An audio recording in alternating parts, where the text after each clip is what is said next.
Welcome to the Enable Growth channel. Welcome to another episode of this podcast. And today I'm so excited to have one of my very good friends on the show with me. We're going to talk about something that we've all been talking about, for years now. But as industry practitioners, we think it's important that we have this conversation today, especially since from what I heard, I don't know whether Alex, you heard this, 50 countries are going to have elections in this year, in 2024. No, I 50 didn't know. countries in the world are going to have elections in 2024. And Ghana is no exception. In Ghana on 7 December, we're all going to, queue to cast our votes. And already the heat is on. And I've seen some posters doing social media polls, doing all sorts, who's winning the social media popularity game and all of that. So we're going to have a conversation around political campaigning in a digital age. Okay, so once again, welcome, Alex. Right. Thank you very much. Thank you very much for having me. Yeah, let me introduce Alex briefly, and then Alex can add whatever you want to add. Alex, in short, is a marketing, communication, and technology expert. So anything around these areas and more, Alex is your go-to guy. Has experience for many years, and he's one of the people that I often look up to, reading from and also bouncing ideas off. So welcome to the show, Alex, and to you, our viewers and our listeners. You are in for a very, very good show. Yeah. Any initial comments, Alex?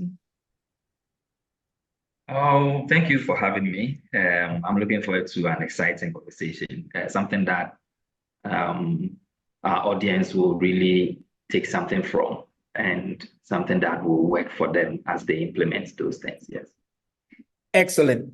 So just to set the ball rolling, I think political communication or politics and digital have always been with us for a while. In fact, some people will say that Obama was the first president to be elected via digital, with a digital audience. Okay, the way he leveraged even the BlackBerry to manage his communication with his team, the way he leveraged social media and all of that. So that's always been with us.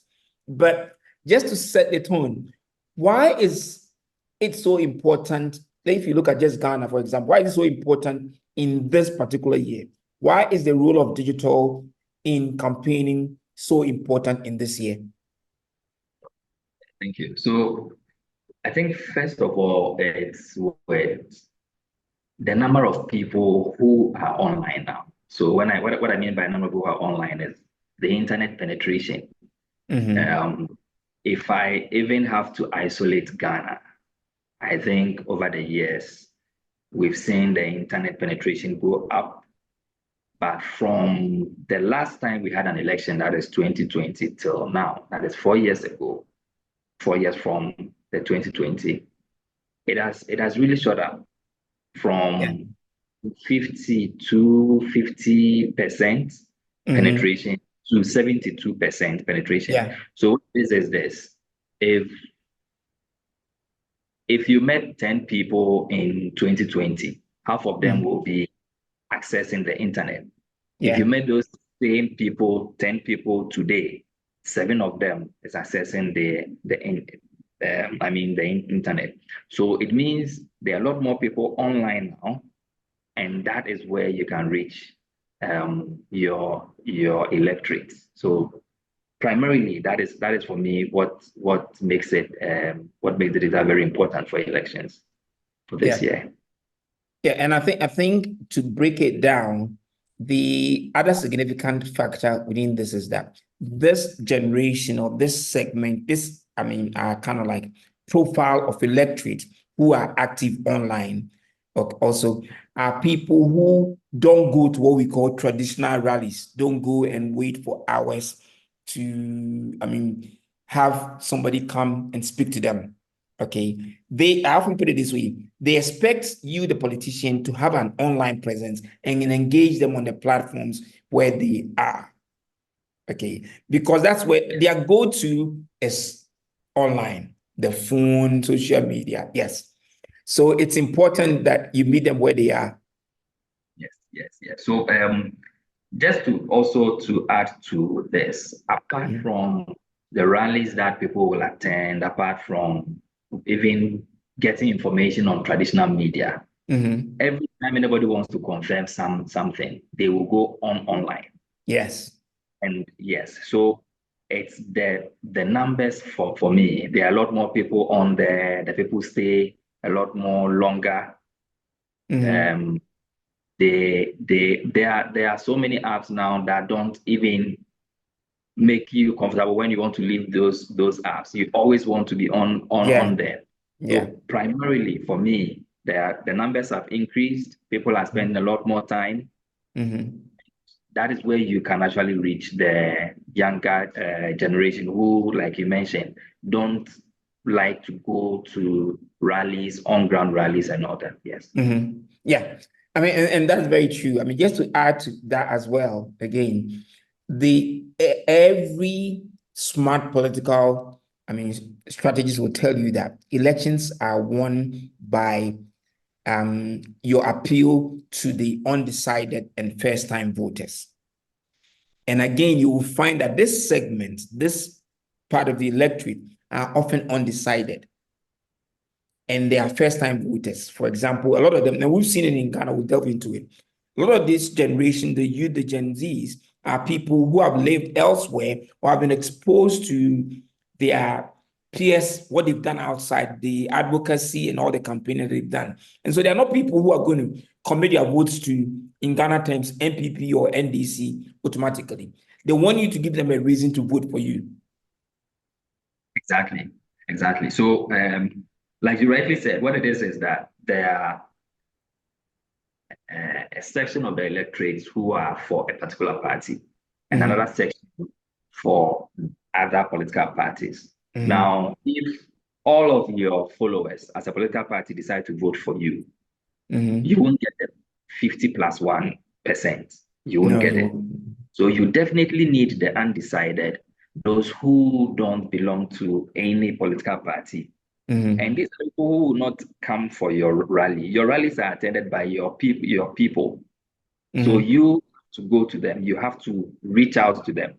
And digital, social media, and other apps, these are the places that you will meet these guys. Yeah. So I agree with that point.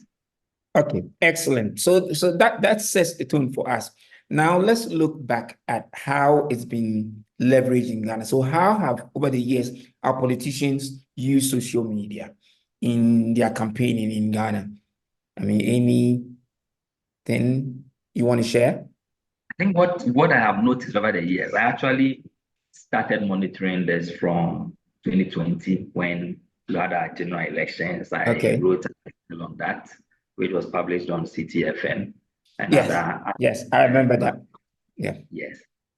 So what I have noticed is it's organic. What I mean by it's organic, they have not made a deliberate effort based on what I saw from 2020 to include the digital or social media the social media side of their communication in their campaigns. We see them a lot more on the traditional side, and the social media side is having a page, sharing contents on the page, creating your contents, videos, artworks, and sharing it on WhatsApp platforms.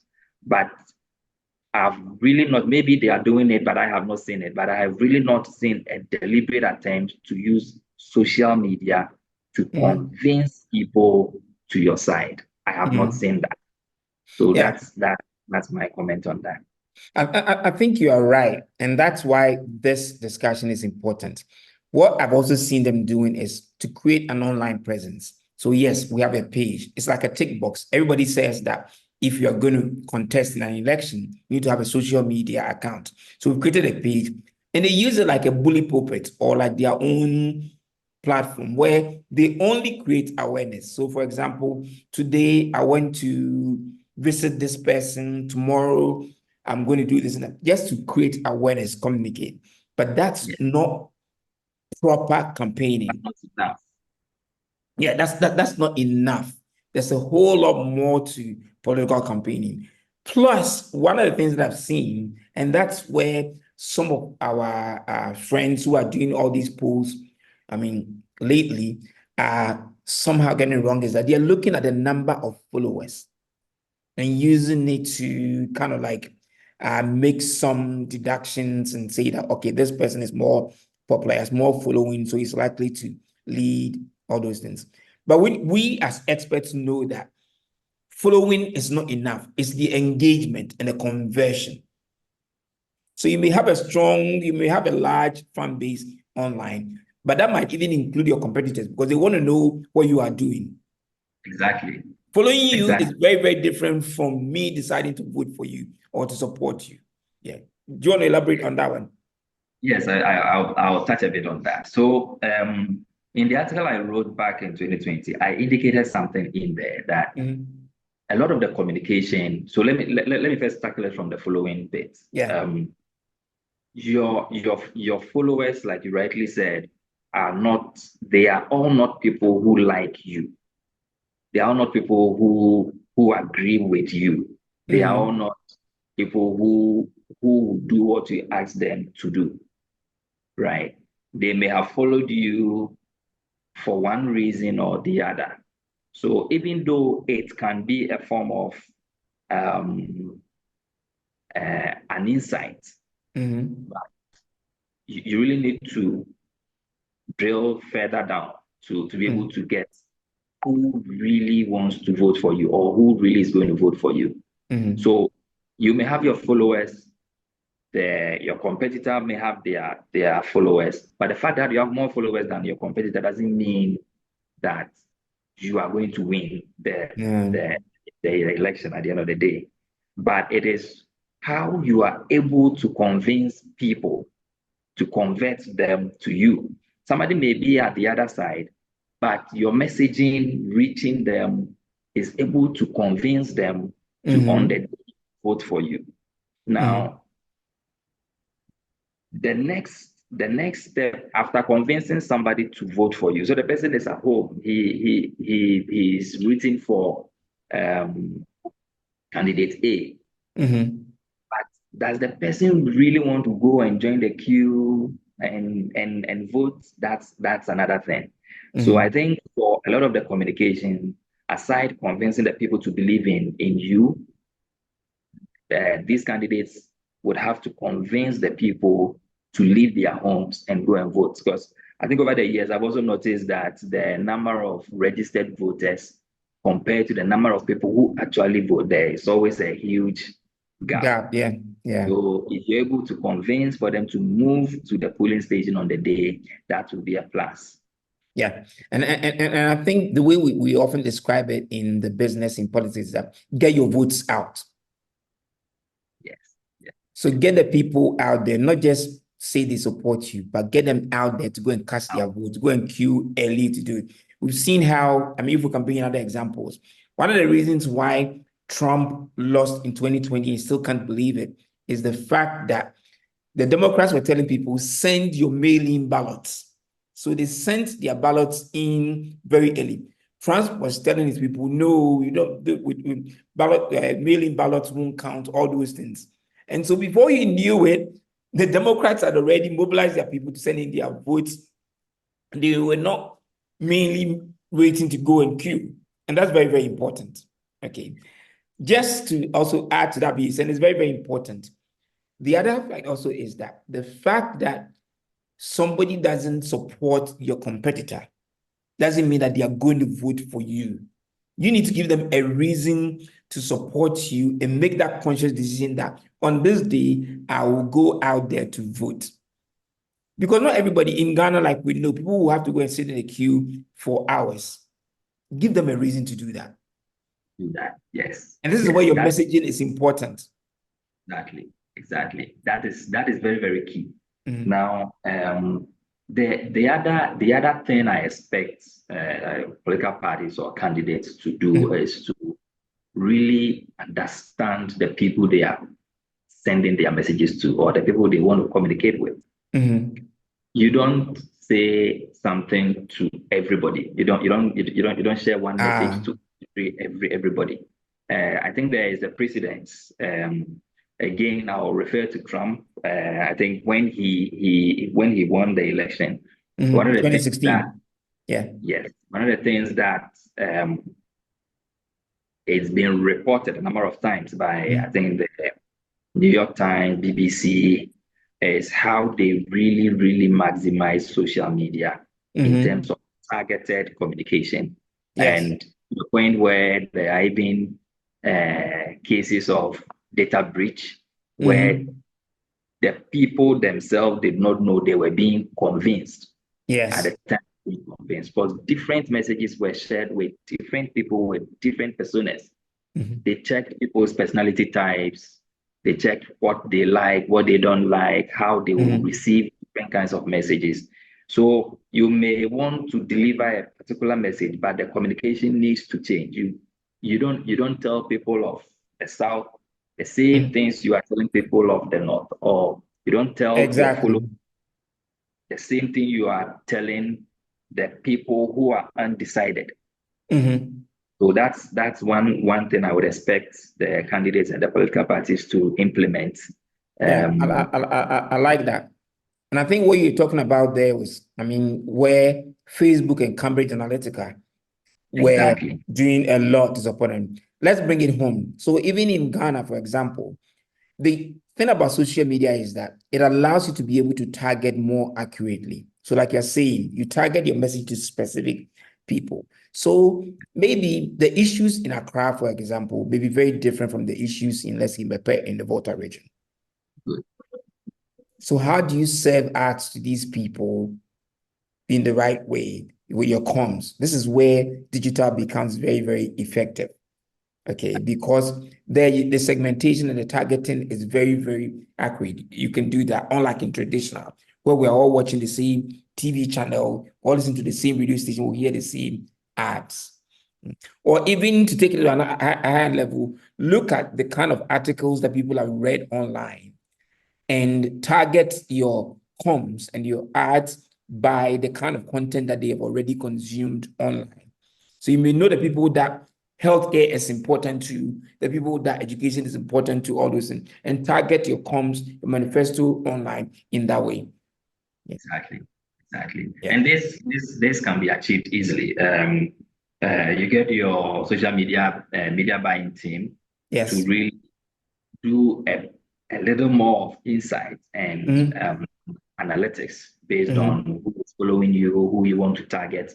It doesn't even have to be just the people following you. Because on Facebook, if you are doing your boosting, you can target even people outside of your country. Yes. If those Yes. are the people who are going to influence your the people, voting. Yes, if they are going to influence. So you analyze all this set of electorate, sorry, and then you see how you implement your targeting. Just to also touch on what you talked about, people who are interested in health, people who are interested in economy, people who are interested in entertainment, they go online to read these things. So if you are placing an ad on, for example, Ghana Web, you know place which content. If your manifesto is targeting the entertainment industry, you place the ad where the people go and read entertainment news. If your manifesto is targeting the economy, you place it on where the people go and read the news on the on finance and economy and all that. So that's what I mean by the targeting. That I have really not seen this. No, you're right. You're right. I think another one that we need to talk about is social listening and how that can influence your manifesto. I often describe a manifesto as something that today should be bottom up, not top bottom, because you need to understand, like we are brands people. If you don't know your customers, you won't be able to target them. You won't be able to have even a product that addresses any of their needs. So how then can we leverage social listening to understand our audience, the electorate, so that the manifesto can speak to the issues that are important to the electorate, and not just having a manifesto that is launched and that's it, but even keep it fluid. So, for example, as the campaign goes on, there are issues that will come up and you need to start speaking to them. It's only through social listening that you can really get these insights. Yeah. I want you to, talk about that. I like the topic on social listening. It boils down to analyzing your people, your target audience, and what they are saying about you. Yes. So there are tools that can make you know who is saying something good about you, who is saying something bad about you. You do your permutations, then you know, or you do your analysis. You know whether you are for these people or you are not for these people, and it informs your communication. It informs what you have to say. There are a lot of these tools. So typical example is Synthesio. You can check. Or even Talk Walker. Good. Then it informs where you put your message, who you target in terms of who even delivers the message for you if you are not delivering the messages. Because along the line, the candidates will get people to speak on their behalf. If there is somebody that the people don't like, and that person is speaking on your behalf, you are most likely not to get your message across because the people don't. So these are things that can actually help you. You can use these tools to actually check your social currency as a candidate. As in sentiments. Yes, it actually rates your social currency based on the people's sentiments, what the people feel about you. And it gives you an idea how to really increase that rating. And that, for me, can actually give you a better insight as to whether you are winning or you are losing. I like that very much. The other thing I wanted to talk about is even polls. So elsewhere, you find that a lot of campaigns have in-house posters who are polling the electorate about all sorts of things, not just about whether you are more popular than the other candidates or whatever, but even the issues. So may do a poll on, let's say, free SHS, a poll on the National Health Service, a poll on how, for example, the floods in Volta region are going to influence the votes in the Volta region. A poll on, for example, how even lecturers are going to vote. Just yesterday in Ghana was announced that is one of these university lecturers associations are going on strike. How this is going to influence whatever. A poll on even how people whose investments have been locked up in Ghana are going to vote. How would that influence? So these tools allow you to be able to conduct polls and get results instantly and more accurately. Unlike going out there on the streets with paper to go and take or phone people, do all sorts. Let's talk about that one. Yes. So when it comes to when I'm comparing online polls compared to the traditional on-ground poll, online gives you a bigger audience compared to you going on ground, house, and all that. The people who you send to go and conduct these insights or research, you are not with them. You don't know what happens when they go there. And we are home. We receive some of these people, and we all know how interaction goes some of the times. So bringing it online with accurate tools, with professional tools such as the Synthesio that I mentioned and the others, you will be able to get a bigger audience to conduct these polls, and it gives you close to what will actually serve the insights for you. So I think it's better that way. You may still conduct your traditional on ground, but you do this also to compare. And I think this is something I would also want to add. You probably will not have to just stick to one tool or just do one sort of post. You do a few, do others, so you can compare, and then it gives you a better rating. Yes. Yeah, I like that. Two more things I wanted to talk about. We haven't got forever, but the first one I want to talk about is fundraising, which is another area that we haven't seen our politicians really leverage digital for. But we have Momo, we have AT money and all these. tools out there. Should we encourage our politicians to leverage these to raise funds? Because they are always kind of like going to the so-called millionaires, rich people, and we know they are all biased. I always say the good candidates never have the backing of the millionaires. They need to have the support of every individual. And I often put it this way, you need to have a skin in the game.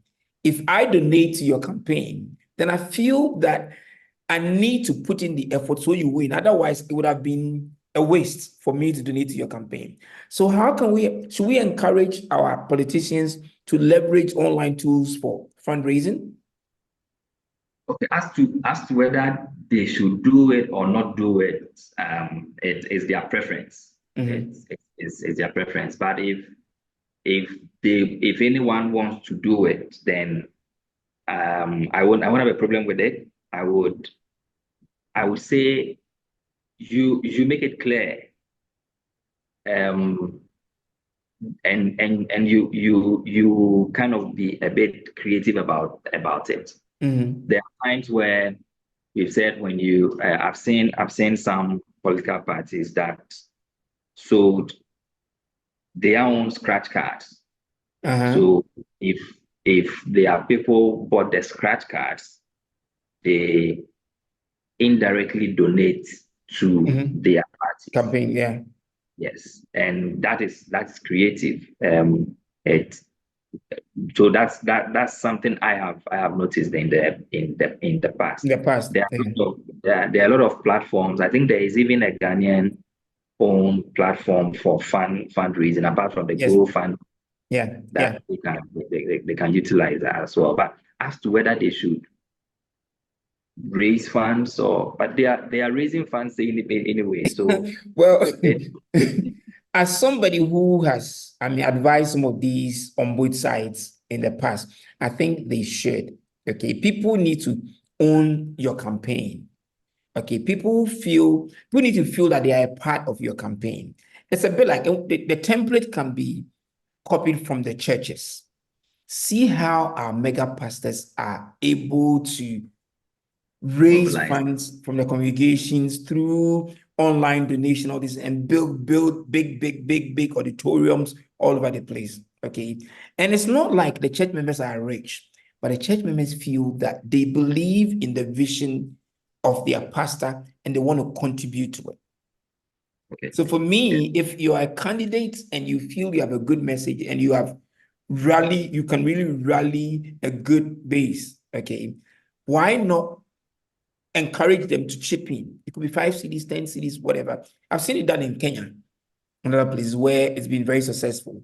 You still depend on the millionaire. Well, it's expensive, but you by contributing, you are getting some commitment from them because by contributing, they end up, kind of having a stake in the campaign, and it will make sure that the campaign is successful. That's the point. I think we need to make them.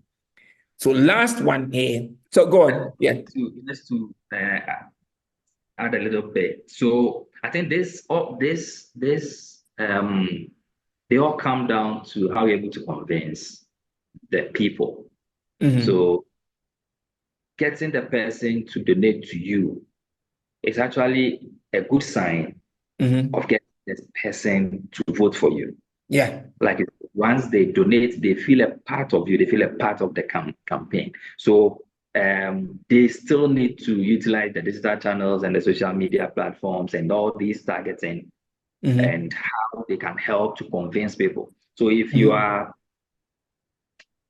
outlining your cons or your strategy, then you have to know that you are first going to convince the person to believe in you, what you seek to deliver, so the person can support your campaign.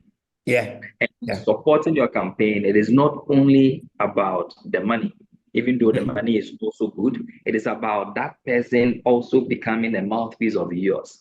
So in the article I wrote, I indicated that having to convince somebody and the person convincing the next person by them, it's a good sign for you. So it's not going to be only you and your campaign team doing the talking, but it's going to You have be your foot soldiers. yes, the electorate who get convinced to be able Mm-hmm. to convince the people around them. Because you know how conversations happen in offices, in homes, Yeah. in churches, among colleagues, friends during election. The conversations happen in those places, and I believe so many people get convinced at those levels also. So being able to convince people for them to also go to the next step of convincing people around them is going to be a plus for the candidates. Yeah, that's very true. And I like that. I mean, I put it this way, that you disciple people to go and disciple other people. Exactly. Yeah. Exactly. Elections, I mean, one big part of elections is also about tallying your results. Okay. Okay. And let's talk about the opportunities that digital technology offers parties and even candidates to be able to tally their results quicker and more accurately to be able to, I mean, announce or be able to follow what the EC will announce. Um, in terms of those technologies, I have not spent a lot of time on them, Mm-hmm. but per the little I have studied about, it's got to do with the speed and the security. So you are sending information from one point of the town to from one town to another, or from one city to another, or from one area to another. So you are collating and then you push the information. For somebody not Mm-hmm. to intercept, your scripting need to be very, very strong.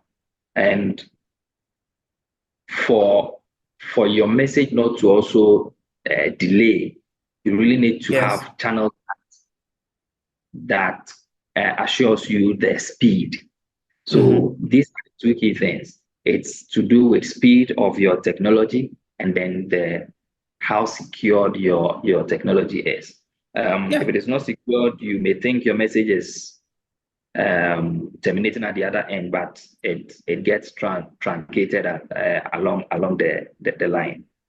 I think the opportunity for these campaigns and parties is building, like you said, a secure platform and then using all these communications. I've seen some that even have they leverage WhatsApp and Telegram, for example, because they are encrypted to communicate, to share the results. So within seconds of the results being announced at the polling station, you can get them at a central base. And if it's plugged into your database, your system, you can see real time how the tallying is going. Unlike the EC that has to wait for somebody to fax whatever, a paper Um, ballot to them and all that. So at least you have something to go by. You can be able to verify what the EC is sending, which in our part of the world where there's often a bit of ajibaji and fighting in the control room, it's good to have. Get your results in early so you can compare with what the EC is telling you. And digital offers you opportunity to be able to do that. Yeah. and I would recommend. There are private channels. There are private Yes. channels for Mhm. the masses. We patronize public channels. Yes. So like WhatsApp is public, but I'm sure there are versions of these apps Yeah. that will be private to you. And even with the internet access, there are ones that are private that it's only your data that is traveling on whatever Being signal piped has through. been Yeah. given to you. Mhm. Yes, so it's just your data, and that's the recommendation I would give on that. I think that is one step in terms of assuring the security and speed. That's because if you are patronizing a public channel, and around the time there are a lot of people on that channel, it will cause a little bit of delay. So that's There are even stories, and we won't mention names, we won't mention parties. There are even stories where one party's system was hacked, and so they couldn't declare their results. oh, okay. That's okay. Then we Yeah. to talk about this We'll talk about that one backstage, but the security is very, very important. Yes. Security is key. Yeah. Thank you so much, Alex. Any last words from you before we go? Well, I'll just touch on the three key things I wrote in the article. And we'll put a link in the comment section when we upload this video. We'll put a link. Yeah. So for candidates, digital is key now. Digital is key. 7 out of every 10 people you meet, they have the smartphones, they access the internet. Now, this is average across the country. Now, when you come to the cities where the population is huge, you can have 10 out of 10. Every 10 people you meet, they are all having smartphones, they are all accessing the internet. So you can't compromise the use of social media or digital in your campaign, especially in the cities. I know one political party who won for Greater Accra. Later, there were analyses that they were the people who committed a lot of budgets into their digital marketing activities. So there's a correlation there. And today, there are even a lot more people online. So then your messages can reach a lot more people. The other thing is be able to target so you can convince the people based on their needs. If you share one information to everybody across, you may lose about half of them. And that is money lost because you spend money to publish this information or to promote them. Then thirdly, you make sure you drive the conversation to the point where the people will come and vote. Because if the people get convinced about your policies and they don't see the need to come and vote for you, that is also a gap. So these are the three things I would say. Thank you so much, Alex. And it's been good talking to you. Yeah. Bye. Hopefully, let's do this again soon. Yeah. Thank you. All right. Thank you very much. Thank you. Bye.